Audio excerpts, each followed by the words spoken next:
পঞ্চগড়ের ন্যায্য কতগুলো দাবি ইতিমধ্যে উত্থাপিত হয়েছে। সদর হাসপাতালকে 100 থেকে 250 বেডে উন্নীত করা, একটি বিশ্ববিদ্যালয় কায়েমের দাবি, চীন এবং বাংলাদেশের যৌথ উদ্যোগে একটা বেসরকারি মেডিকেল কলেজ এখানে নির্মাণ কার্যক্রম শুরু হয়েছিল, অদৃশ্য হাতের ইশারায় বন্ধ হয়ে গেছে। এইটা পুনরায় চালু করে তাকে পূর্ণাঙ্গ রূপ দেওয়া এবং চিনিকল পুনরায় চালু করা,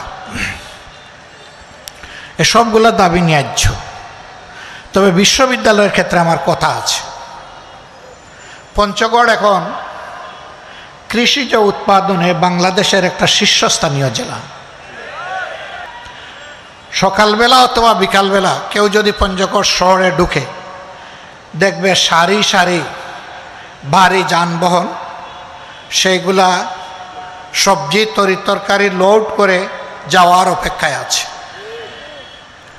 অথচ বিভিন্ন মৌসুমে যে সমস্ত সবজি এবং তরকারি উৎপাদন হয়, শুধু সবজি তরকারি না, এখানে কিন্তু এখন অনেক দামি ফল ফলাদিও উৎপাদন হয়। কিন্তু এগুলা সংরক্ষণের জন্য বাস্তব কোনো ব্যবস্থা নেই, সরকারি কোনো উদ্যোগ নেই। এগুলা সংরক্ষণ করলে কৃষি তার ন্যায্য পাওনাটা পেত কৃষক, আর জনগণ ন্যায্য মূল্যে এই জিনিসগুলা পেয়ে যেত সারা বছর। আমি দাবি করব এইখানে একটা কৃষি বিশ্ববিদ্যালয় চালু করা হোক। পঞ্চগড়বাসীর জন্য এটি হবে সবচাইতে উপকারী। সাধারণ শিক্ষায় শিক্ষিত হয়ে বেকারের মালা গলায় নিয়ে ঘোরার চাইতে একজন কৃষিবিদ 1 সেকেন্ডের জন্য কখনো বেকার থাকে না। আমরা সেই রকম একটা শিক্ষার বন্দোবস্ত এখানে করার জন্য জোর দাবি জানাই। আমার কাছে বন্ধুরা দাবি জানিয়েছিলেন, মনে হয়েছে আমি বোধহয় সরকার চালাই। না, আমিও আপনাদের মধ্যে একজন সাধারণ পাবলিক। তবে আমার একটা গলা আল্লাহ তাআলা দিয়েছে, এই জন্য যে দাবিটাকে যথার্থ মনে করি তার পক্ষে আমি চিৎকার দেওয়ার চেষ্টা করি। আপনাদের এই দাবির সাথে আমি একমত। এই দাবি এই সরকার কতটা পালন করতে পারবে আল্লাহ ভালো জানে, কিন্তু আপনাদেরকে কথা দিচ্ছি, এদেশের ইসলামপ্রিয় দেশপ্রেমিক জনগণের নেতৃত্বে যদি সরকার গঠন হয়, তাহলে আপনাদের দাবি হবে আমার দাবি, এবং দাবি আর উত্থাপন করতে হবে না। বরঞ্চ বৈষম্যহীন বাংলাদেশে যে এলাকা বঞ্চিত, সেই এলাকা সবার আগে তার পাওনা ফেরত পাবে ইনশাআল্লাহ।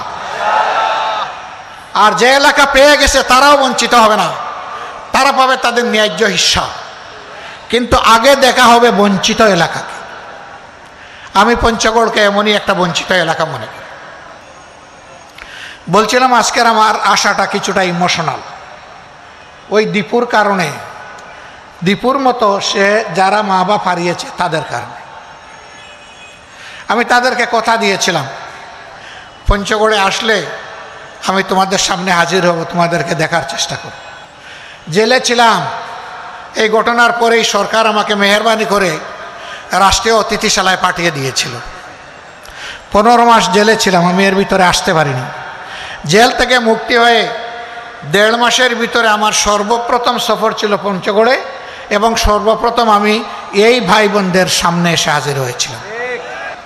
আমি এদেরকে বলেছিলাম, এটি আমার মুখের কথা নয়, তোমাদেরকে পরিবারের সদস্য হিসাবে ধারণ করলাম।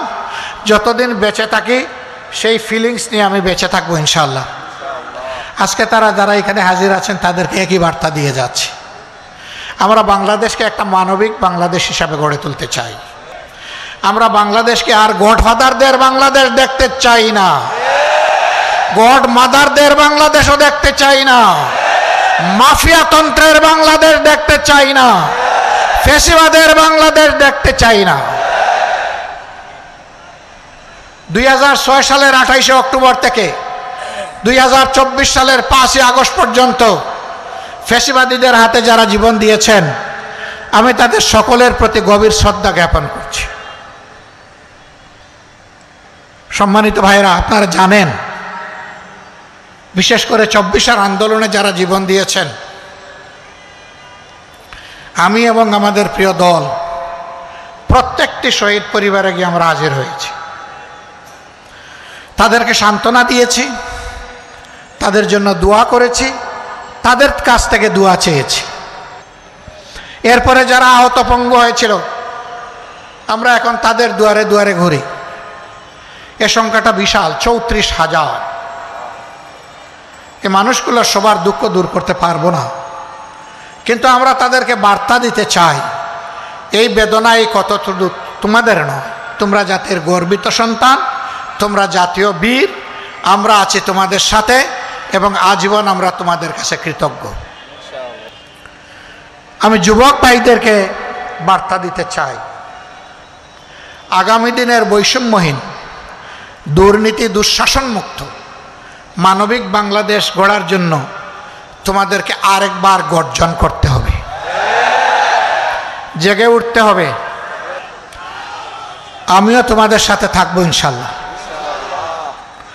এখন বলবো, আপনি বললেন যুবকদেরকে, আপনার তো আপাদমস্তক সব সাদা দেখতেছি, নো প্রবলেম। আমার বাহ্যিক কালার সাদা হয়েছে, বুকের ভিতরের কালার আমার তরুণ আলহামদুলিল্লাহ।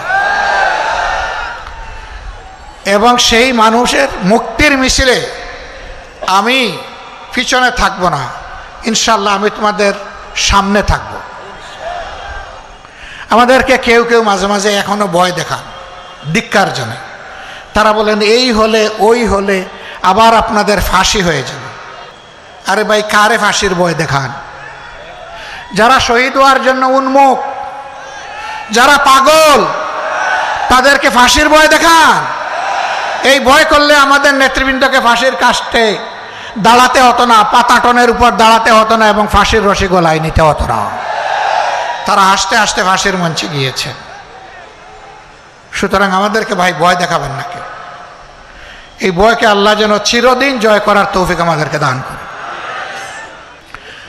আমরা ছাত্রছাত্রীদেরকে বলি, আল্লাহ যদি এই দেশ পরিচালনার দায়িত্ব আমাদের হাতে দেন, আমরা তোমাদেরকে এমন শিক্ষায় গড়ে তোলার চেষ্টা করব যেখানে তোমরা সৃষ্টিকর্তা আল্লাহকে ভয় করবে এবং দুনিয়ার শ্রেষ্ঠ কারিগরের হাত নিয়ে শিক্ষা প্রতিষ্ঠান থেকে বের হবে। একদিনের জন্য বেকারত্বের অভিশাপের বোঝা তোমাদেরকে বহন করতে হবে না। শিক্ষার সার্টিফিকেট আসবে হাতে, সেই সাথে কাজেরও অফার লেটার আসবে তোমার হাতে। এরকম একটা দেশ করতে চাই। মা বোনদেরকে বলতে চাই, সমাজের উন্নয়নে সব জায়গায় ইনশাআল্লাহ গর্বের সাথে আপনারাও ভূমিকা রাখবেন। সাচেত যে দুইটা এখন জিনিস এখন পান না, সেই দুইটা জিনিসও পাবেন। একটা হচ্ছে মর্যাদা, আর একটা হচ্ছে নিরাপত্তা।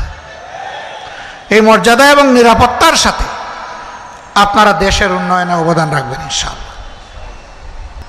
আসুন বাংলাদেশটাকে এমনভাবে আমরা গড়ে তুলি যে দীর্ঘ 54 বৎসরের যত জঞ্জাল সবগুলা শেষ করে দিয়ে আমরা যেন এমন একটি বাংলাদেশের নাগরিক হতে পারি, দেশে কিংবা প্রবাসে সর্বত্র বলতে পারি আমি গর্বিত, আমি বাংলাদেশের নাগরিক।